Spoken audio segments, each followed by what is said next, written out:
خلق الإنسان علمه البيان. اعوذ باللہ من الشیطان الرجیم. بسم اللہ الرحمن الرحیم. سورۃ الفاتحہ. سب سے پہلے ہم لفظی ترجمے کو دیکھیں گے. اعوذ باللہ من الشیطان الرجیم. بسم اللہ الرحمن الرحیم. بے ساتھ اسم نام اللہ اللہ کے نام کے ساتھ یا اللہ کے نام سے. الرحمن جو نہایت مہربان ہے. الرحیم بہت رحم کرنے والا ہے یا بار بار رحم کرنے والا ہے. الحمد سب تعریف للہ اللہ کے لیے ہے. ربی رب العالمین تمام جہانوں کا جو تمام جہانوں کا رب ہے. الرحمن نہایت مہربان. الرحیم بہت رحم کرنے والا ہے. مالکی مالک ہے. یوم الدین یوم الدین کا یا بدلے کے دن کا. یوم دن الدین جزا سزا یا بدلہ. ایاک صرف تیری ہی. نعبد ہم عبادت کرتے ہیں. و اور ایاک صرف تجھ سے ہی. نستعین ہم مدد چاہتے ہیں یا مدد مانگتے ہیں. تفسیر. سورۃ الفاتحہ قرآن پاک کی سب سے پہلی سورت ہے اور اس سورت کی فضیلت میں کچھ احادیث بھی وارد ہوئی ہیں. حضرت عبداللہ بن عباس فرماتے ہیں کہ ایک دن جبریل علیہ السلام رسول اللہ صلی اللہ علیہ وسلم کے پاس بیٹھے ہوئے تھے، کیونکہ یہ آپ کو معلوم ہے نا کہ جب وہ وحی لاتے تھے تو آپ کے پاس بیٹھتے تھے، کہ انہوں نے اپنے اوپر ایک زوردار آواز سنی. انہوں نے اپنا سر اٹھایا، پھر فرمایا یہ آسمان کا ایک دروازہ ہے جو آج سے پہلے کبھی نہیں کھلا. پھر فرمایا یہ ایک فرشتہ ہے جو آج سے پہلے زمین پر کبھی نہیں اترا. پھر اس فرشتے نے آپ صلی اللہ علیہ وسلم کو سلام کیا اور 2 نوروں کی خوشخبری دی اور کہا یہ 2 نور آپ ہی کو دیے جا رہے ہیں، آپ سے پہلے کسی نبی کو نہیں دیے گئے. ایک سورۃ الفاتحہ اور دوسرا سورۃ البقرہ کی آخری 2 آیات. آپ جب کبھی ان دونوں میں سے کوئی کلمہ تلاوت کریں، یعنی سورۃ فاتحہ پڑھیں یا سورۃ البقرہ کی آخری آیات پڑھیں، تو آپ کو طلب کردہ چیز ضرور عطا کی جائے گی، یعنی اس کے بعد دعا قبول ہوتی ہے. صحیح مسلم کی روایت ہے. تو اس سے پتہ چلتا ہے کہ سورۃ الفاتحہ کتنی عظیم سورت ہے اور اس کا پڑھنا کتنا بابرکت ہے. اور اللہ سبحانہ وتعالی نے رسول اللہ صلی اللہ علیہ وسلم پر خاص انعام فرمایا اور آپ کو یہ سورت عطا فرمائی. قرآن پاک میں آتا ہے وَلَقَدْ آتَيْنَاكَ سَبْعًا مِّنَ الْمَثَانِي وَالْقُرْآنِ الْعَظِيمِ، کہ ہم نے آپ کو 7 بار بار دہرائی جانے والی آیات عطا کی ہیں، اور اس سے مراد سورۃ الفاتحہ ہی ہے. ایک اور حدیث ہے جو بخاری کی ہے. آپ صلی اللہ علیہ وسلم فرماتے ہیں حضرت ابو سعید سے، یعنی اپنے ایک صحابی سے، آپ نے فرمایا میں تجھے قرآن کی ایک ایسی سورت بتلاؤں گا جو قرآن کی سب سورتوں سے بڑھ کر ہے، اور وہ ہے الحمدللہ رب العالمین، اور یہی ہے وہ 7 آیات جو بار بار دہرائی جاتی ہیں، اور قرآن عظیم جو مجھے دیا گیا.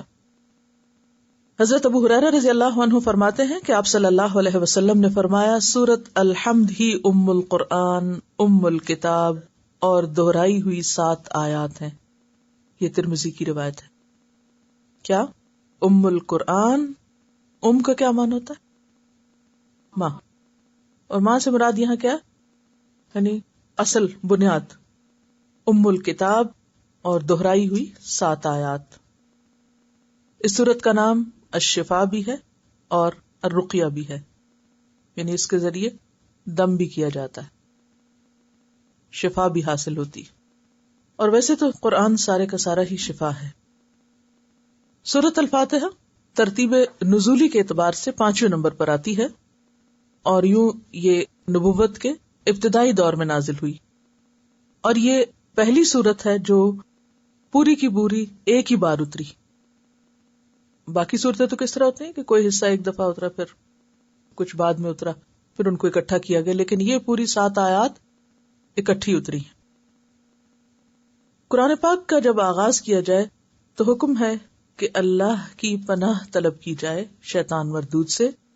قرآن پاک میں آتا ہے فَإِذَا قَرَأْتَ الْقُرْآنَ فَاسْتَعِذْ بِاللَّهِ مِنَ الشَّيْطَانِ الرَّجِيمِ، سورۃ النحل آیت نمبر 98، کہ جب تم قرآن کی تلاوت کرو تو شیطان مردود سے اللہ کی پناہ مانگو۔ تو قرآن پاک کے پڑھنے کے آداب میں سے پہلا ادب کیا ہے کہ شروع میں کیا کیا جائے؟ شیطان مردود سے پناہ مانگی جائے اور اللہ تعالی کی پناہ میں اپنے آپ کو دیا جائے۔ کیوں؟ شیطان انسان کے دل میں ویسے بھی بہت وسوسے ڈالتا ہے، لیکن اس کی کوششیں اس وقت اور تیز ہو جاتی ہیں جب انسان اللہ کے رستے کی طرف قدم اٹھاتا ہے اور وہ اس مقام تک پہنچ جاتا ہے کہ اللہ کی کتاب کھول لے، کیونکہ اب وہ اور زیادہ خوف میں مبتلا ہو جاتا ہے نا کہ اگر یہ شخص قرآن سے جڑ گیا تو پھر کیا ہوگا، میرے ہاتھ سے نکل جائے گا، اور اگر قرآن اس کو سمجھ آ گیا، اس کے دل میں اتر گیا، تو پھر یہ میرے بس میں نہیں رہے گا، کیونکہ اللہ تعالیٰ نے قرآن پاک میں فرمانا ہے ان عبادی لیس لک علیہم سلطان، جو میرے بندے بن جائیں گے، بے شک میرے بندے، ان پر تیرا کوئی زور نہیں چلے گا۔ تو وہ پورا زور لگاتا ہے کہ انسان قرآن پڑھ کر بھی بھٹکے یا قرآن پڑھتے سمجھتے ہوئے بھی ادھر ادھر ہو جائے، یعنی وہ یہاں بھی جیسے نماز میں سب زیادہ وسوسے ڈالتا ہے، اسی طرح قرآن پڑھتے وقت بھی بہت وسوسے ڈالتا ہے، یہ تو بہت مشکل ہے اور یہ تو تمہارے بس کی بات نہیں، اور کیا پتا اس کا معنی یہ نہ ہو کچھ اور ہو، اور اس طرح کی باتیں جو انسان کو اس سے پیچھے کر دیں، ہٹا دیں۔ اس لیے بہتر ہے کہ جب انسان قرآن کھولے پڑھنے لگے تو اعوذ باللہ کے ساتھ ابتدا کرے، لہذا آپ اعوذ باللہ من الشیطان الرجیم بھی پڑھ سکتے ہیں، اعوذ باللہ السمیع العلیم من الشیطان الرجیم بھی پڑھ سکتے ہیں، یعنی کسی بھی طرح اللہ تعالیٰ کی پناہ میں آئیں۔ اس کے بعد ہے بسم اللہ الرحمن الرحیم، اللہ کے نام سے جو بہت مہربان بار بار رحم فرمانے والا ہے۔ انسان جب بھی کوئی کام شروع کرتا ہے، کوئی نیا کام، کوئی اہم کام، کوئی قابل ذکر کام، تو عموماً وہ کسی کے بھروسے پہ کرتا ہے، ایسا ہی ہے نا؟ کس کس کا بھروسہ لیتا ہے؟ کبھی اپنی طاقت، میں کر سکتی ہوں، کبھی اپنی ذہنی طاقت، کبھی قابلیت، کبھی صحت، کبھی اپنی عقل اور علم اور سمجھداری، اور انسان سمجھتا ہے کہ یہ تو میرا کمال ہے، میں کرنے والا ہوں، میں کر سکتا ہوں۔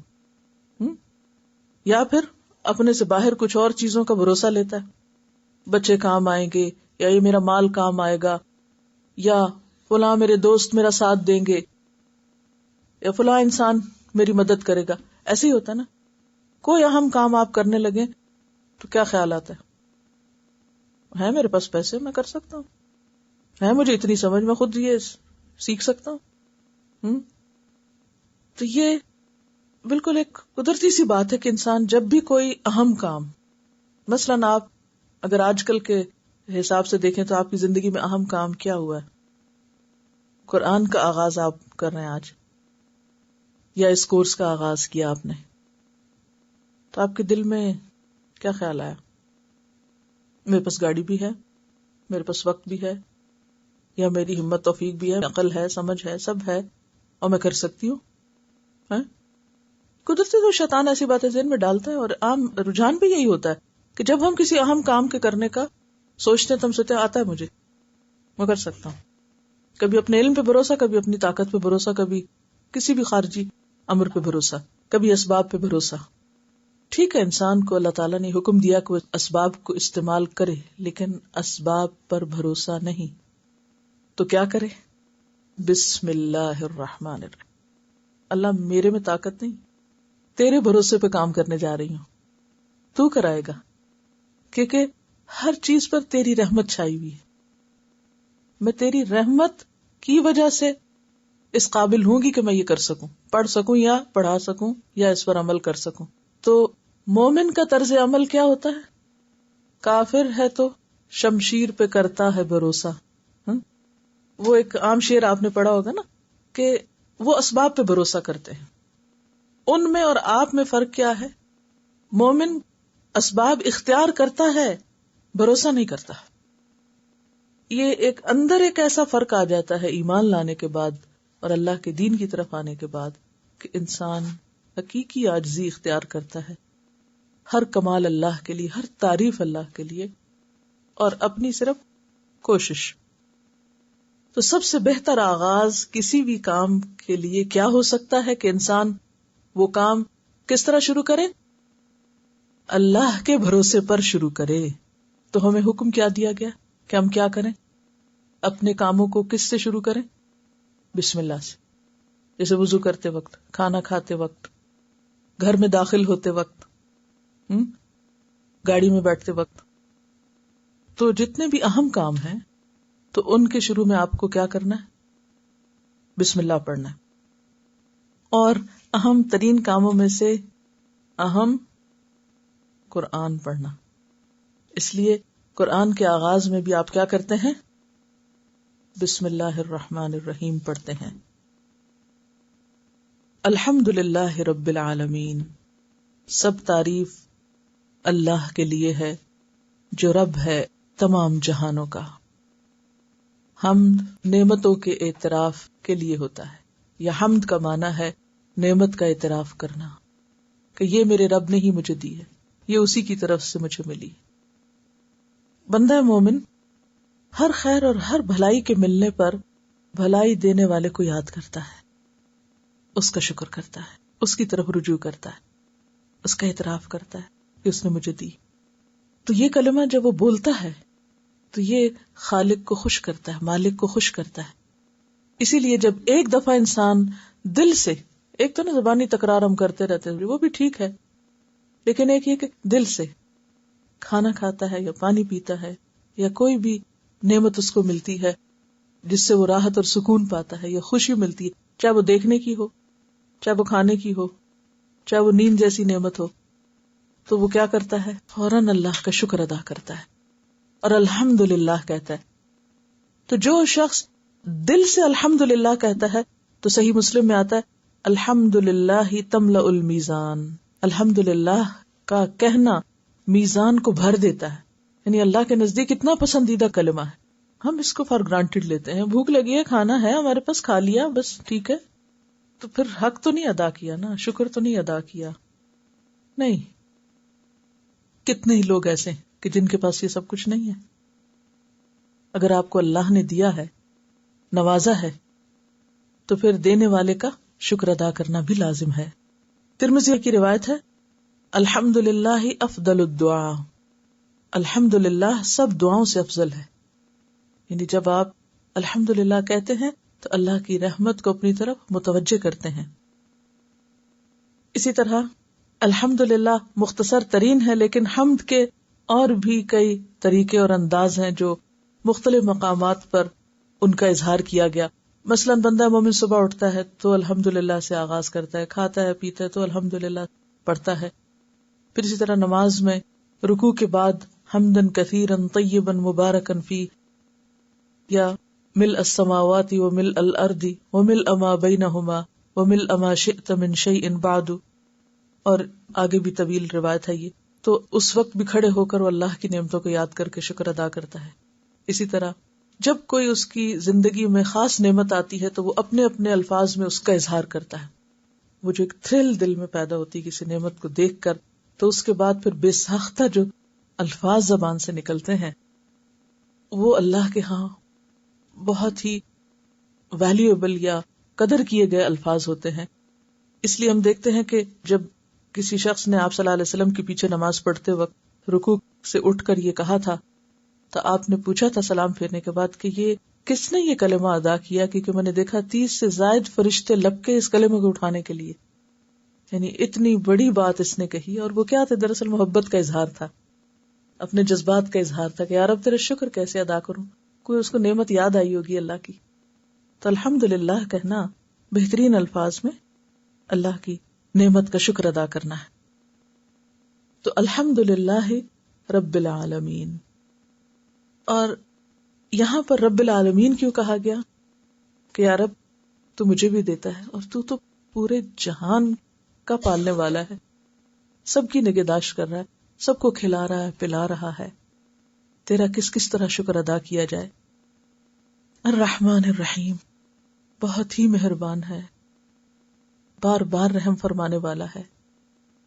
وہ ہمیں نعمتیں دیتا ہے، ہم گناہ کرتے ہیں، وہ ہمیں پکڑتا نہیں، وہ ہمیں اتنا کچھ دیتا ہے جسے ہم گن نہیں سکتے، جس کا شمار نہیں کر سکتے، لیکن جواباً ہم شکر ادا نہیں بھی کرتے تو نعمتیں روکتا نہیں، وہ پھر بھی دیتا چلا جاتا ہے۔ تو یہ سب کچھ کیسے ہے؟